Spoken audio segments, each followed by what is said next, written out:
Muy buenos días a todos. Hoy voy a hablar acerca del movimiento constitucionalista, o sea, la segunda etapa de la Revolución Mexicana. Fue la segunda etapa de 1913 a 1917, dirigida por Venustiano Carranza y Álvaro Obregón. La Revolución Constitucionalista surge como respuesta de parte de algunos varios jefes revolucionarios como Venustiano Carranza o Francisco Villa al golpe de estado en contra de Francisco Madero por Victoriano Huerta.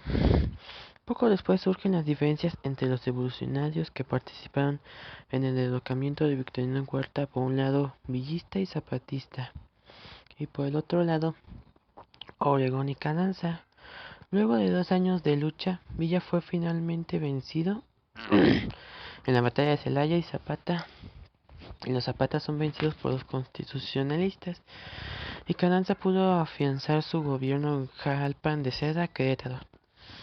Finalmente, la última fase de la Revolución Constitucionalista coincide con el Congreso Constituyente de 1916, que reformará la Constitución de 1857 para incluir las demandas revolucionarias. Ya después hay un plan llamado el Plan de Guadalupe. Fue un documento que pretendía eliminar cualquier pretensión de legitimidad que el gobierno de Victoriano Huerta pudo haber tenido, y anunciaba la convocatoria a las elecciones una vez que la paz se había establecido. Fue firmada en la Hacienda de Guadalupe Ramos Arizpe, en el estado de Coahuila, el 26 de marzo de 1913 por Venustiano Carranza, quien repudió al gobierno golpista de Victoriano Huerta, acusándolos de traición contra Francisco y Madero. Se desconoce a los tres poderes federales y a los poderes locales que no aceptaran el plan. Los sublevados nombraron a Venustiano Carranza comandante en jefe del primer ejército, que se denominara constitucionalista. El general Victoriano Huerta asumió el control del gobierno después de los asesinatos del presidente Francisco I. Madero y del vicepresidente José Pino Suárez, aunque necesitaría tiempo para organizar sus ejércitos para la batalla. Al final conseguiría derrocar a Huerta el 15 de julio de 1914. Así Carranza inició su camino hacia Ciudad de México, y con ello una serie de contiendas contra las fuerzas huertistas. Francisco Villa ocupó Chihuahua y Durango. Álvaro Obregón, al mando del Ejército Noreste, triunfó en Sonora, Sinaloa y Jalisco, que también triunfaría en Zacatecas, y donde se libró la última contienda de la Revolución Constitucionalista. Además de las derrotas acumuladas, Huerta nunca logró el reconocimiento del gobierno norteamericano. Incluso tuvo que enfrentar la invasión que aquella nación al puerto de Veracruz. El triunfo del constitucionalismo se logró el 15 de julio de 1914, cuando el Congreso de la Unión aceptó la renuncia de Victoriano Huerta en su lugar, para así quedar como Francisco S. Carvajal. Entonces la Secretaría de Relaciones Exteriores negoció la rendición y disolución del Ejército Federal. Así Huerta se embarcó en Puerto México, rumbo a Europa, el 13 de agosto en Saltillo, y así firmaron los tratados de Teoyucan, que marcaron el triunfo oficial del movimiento constitucionalista. Este hecho no significó el fin de la lucha armada, pues tan pronto se intensificaron las diferencias entre los principales líderes revolucionarios. Postulado el Partido Liberal Constitucionalista, ganó las elecciones y el 1 de diciembre de 1917 tomó posesión como presidente constitucional. El que lo tomó fue Venustiano Carranza. Cuando Carranza propuso su proyecto de constitución, que originalmente pretendió ser una reforma a la Constitución Liberal de 1857, los diputados más progresistas repudiaron el texto, mientras que los del bloque liberal renovador estuvieron de acuerdo con él. A raíz de eso exigieron al primer jefe que se respetara e incorporara las distorsiones que luego serían conocidas como derechos o garantías sociales. Los constituyentes ortodoxos, juristas y maestros en derecho creían inequívocamente la incorporación de los derechos de los trabajadores en la Ley Suprema porque contraviene la técnica constitucional, porque consideraban inoportuno que ésta hablara de la duración de la jornada. Independientemente del proyecto que había presentado Venustiano Carranza, fue modificado sustancialmente y no obstante no estaba de acuerdo con los cambios hechos a la misma. Este tuvo que adaptarse a ideas de sus antiguos enemigos irreconciliables que habían influenciado inclusive a sus más cercanos allegados. Promulgado la Constitución del 5 de febrero de 1914. El 1 de octubre de 1914, Carranza convoca a una convención revolucionaria con la intención de contrarrestar los ataques contra él. En ella presentó un informe detallado de caminar de la revolución y denunciaba al poder ejecutivo, pero no fue aceptada. La fase gubernamental carrancista se divide en dos periodos: preconstitucional y constitucional, siendo la Constitución de 1917 el parteaguas de este gobierno.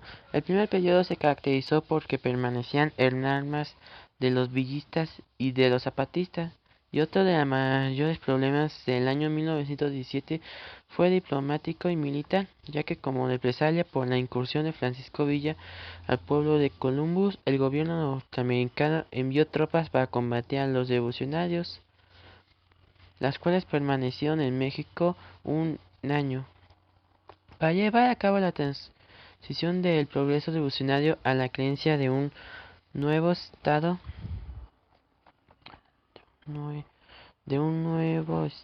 posterior a la revolución, los grupos vencedores debían definir su proyecto del país, por lo que hicieron precisamente mediante la Constitución de 1917.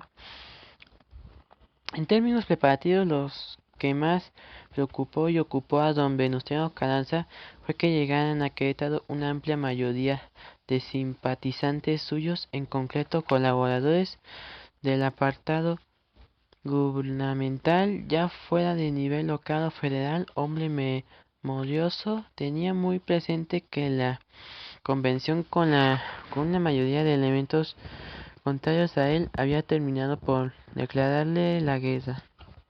En Querétaro no podía repetirse dicho enfrentamiento, por eso decidió que el Congreso Constituyente no solamente estuviera formado por constitucionalistas, sino que constituyente no solamente estuviera, sino que predominaran los carrancistas.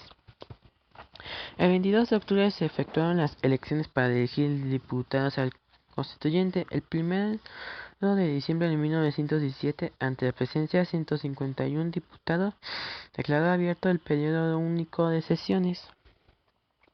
La consideración de las inquietudes y puestas en marcha del conjunto de intereses populares quedó como sello de Congreso en la integración política y social, donde la incorporación de cada una de las decisiones reforzó las políticas de la democracia liberal en la Constitución de 1917. La Constitución Política de los Estados Unidos Mexicanos de 1917 sería la norma fundamental establecida para elegir jurídicamente al país, la cual fija los límites y define las relaciones entre los poderes de la Federación, entre los tres poderes diferenciados en el gobierno, el federal, estatal y municipal, y entre todos aquellos y los ciudadanos. Asimismo, fija las bases para el gobierno y para la organización de las instituciones que el poder se asienta y establece en tanto que Pacto Social Supremo de la Sociedad Mexicana de los derechos deberían de establecer el pueblo mexicano. Ahora voy a hablar acerca de los artículos 3, 27 y 123 de la Constitución de 1917. 3. Todas las personas tienen derecho a recibir educación. El Estado, Federación, Estado, Ciudad de México y municipios impartirían la educación preescolar, primaria, secundaria y media superior. El artículo 27 propone la propiedad de las tierras y aguas comprendidas dentro de los límites del territorio nacional que corresponde originalmente a la nación a la cual ha tenido y tiene el derecho de transmitir el dominio.